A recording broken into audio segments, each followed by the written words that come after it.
Hey, yo, ADR. I hope all of y'all are continuing to stay safe, quarantined up, you know what I mean?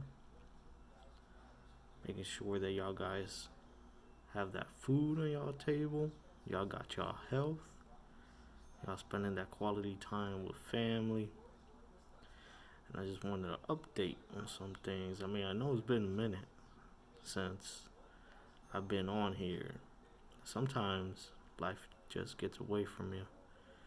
Sometimes you got A, B, and C going on, and you got to pick and choose where you got to dedicate your focus and your energy and your time. You know, been in the middle of a big life change, and well, I guess unfortunately I just kind of abandoned things for a little while. And a lot has happened since my absence first started. I mean, who would have thought?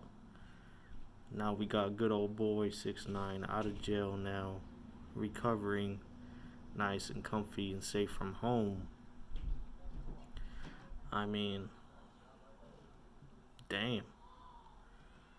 A lot of people might wish that are locked up right now to have his luck. And some people have tried and failed. Judges have said, hell no, your ass is staying in jail. Doesn't matter that you're worried about this COVID 19.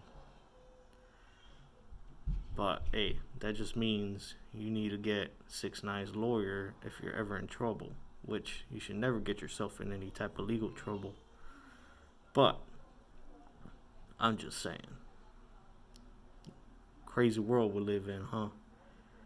I mean, toilet paper's gone. I remember when I had to live through the aftermath of Hurricane Maria.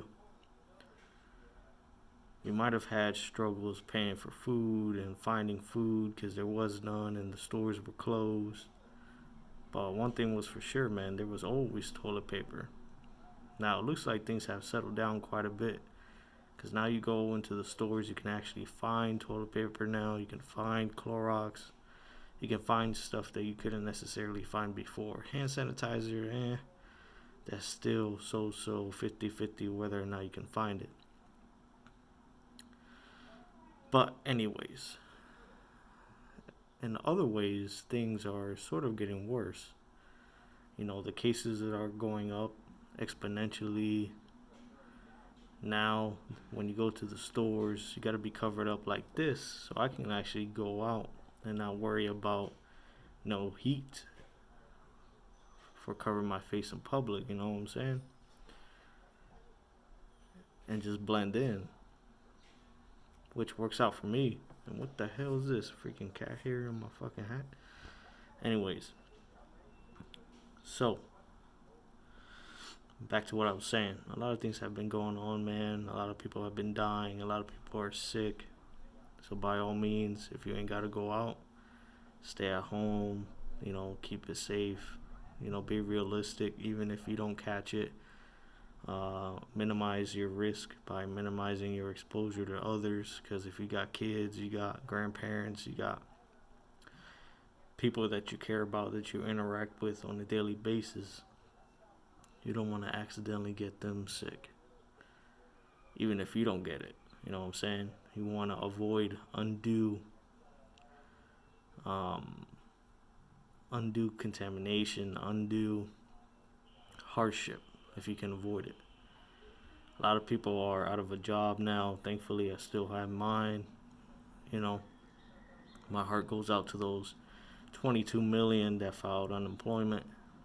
Hopefully things get better. When they will start to get better, shit, I don't know.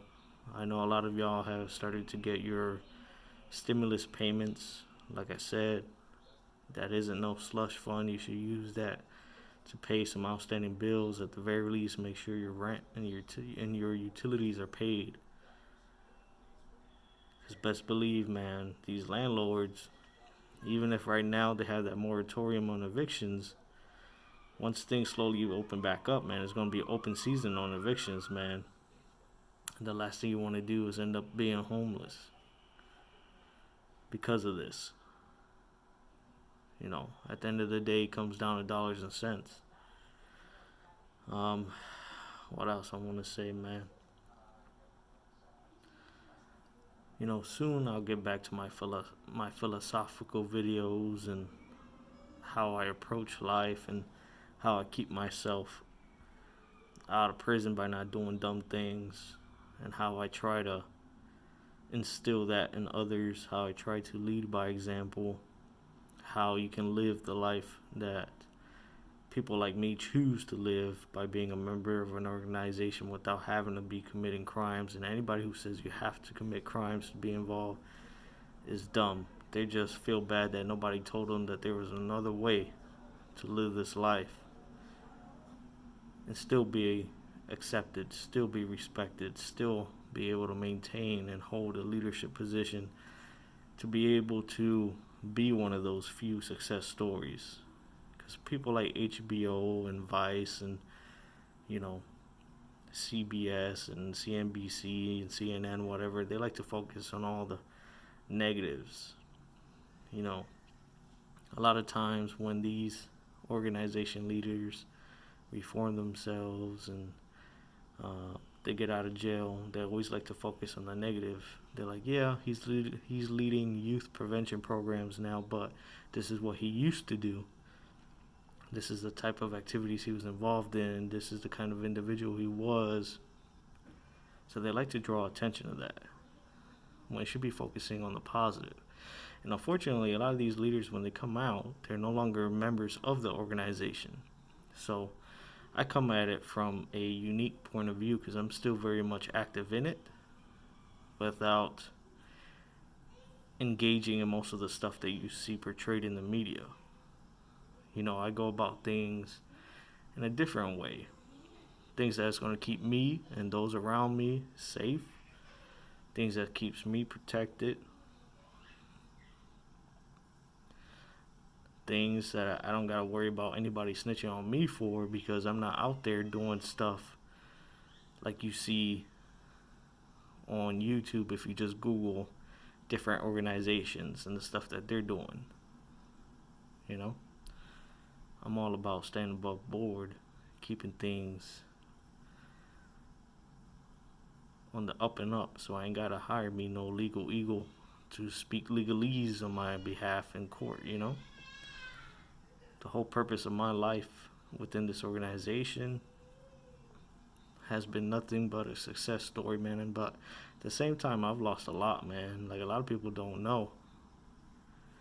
It has cost me family, friends who just don't understand the lifestyle, and I refused to renounce it. At one or two points in my life, it has caused me to lose some of my education years due to getting expelled due to my membership. And all I had to do was renounce. And because I refused to renounce back then, I got kicked out. It is what it is. But since then, I've gotten a college degree. I've done many things. I got a family. Got a career. I got my own struggles just like everybody else, man. But it's how you choose to approach it which defines you. A lot of these people out here are trying to live that insta-fame life. Do things crazy, not thinking about the big picture, the legal ramifications, the long-term consequences. People have long memories, man, and I'm one of those people who have a really long memory. I can remember something that you said to me 2 years ago. And I start to recognize inconsistencies, patterns. I start to read the body language. I start observing. You got to be self-aware. You got to be aware of your surroundings and what's going on around you, man. I keep my circle very tight just because it limits my exposures to other people's immaturity, you know what I'm saying? So if you're constantly hanging out with the wrong people, right, eventually they're going to do something that's going to also bring you into it. And the last thing you need is the wrong type of drama to come into your life. because people be paranoid and people be doing crazy stuff out of desperation. So, watch how you live your lives. Stay healthy. I look forward to continue making videos. I won't ever abandon the channel, man. I don't foresee that, at least. Hey Dior, this is King Black.